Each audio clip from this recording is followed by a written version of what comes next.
அம்மா இன்னும் சாகலடா, வெயிட் பண்ணிக்கிட்டு இருக்காங்க. டேய், அவங்களுக்கு ஏதாவது ஆச்சு? அதனால ஒன்றும் பண்ண முடியாது. உங்க அம்மா கத்துனா கூட யாருக்கும் கேட்காது. குத்துக்கு மட்டும்தான் கத்த முடியும், சத்தம் போட முடியும். அதுக்கப்புறம் குத்துற சத்தம் மட்டும்தானே கேட்கும்.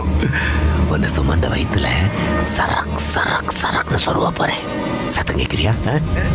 வேணாம், கொஞ்சம் யாரோ வர மாதிரி இருக்கு. யாரு? இங்க இருக்கேன்டா. கரண்ட் இல்ல. பேக் அப்படி போடாதான் எவ்வளவு வாட்டி சொல்றது? ஓ, நம்ம தம்பியா? பிள்ளை நல்லா விளையாட்டு ஸ்வெட்டோட வந்திருக்கா. இப்ப வெட்டுன்னு வச்சுக்கைய. நீ வர்றதுக்குள்ள அம்மாவையும் தம்பியையும் கொண்டு பாடிய மிக்ஸ் பண்ணி வச்சுற.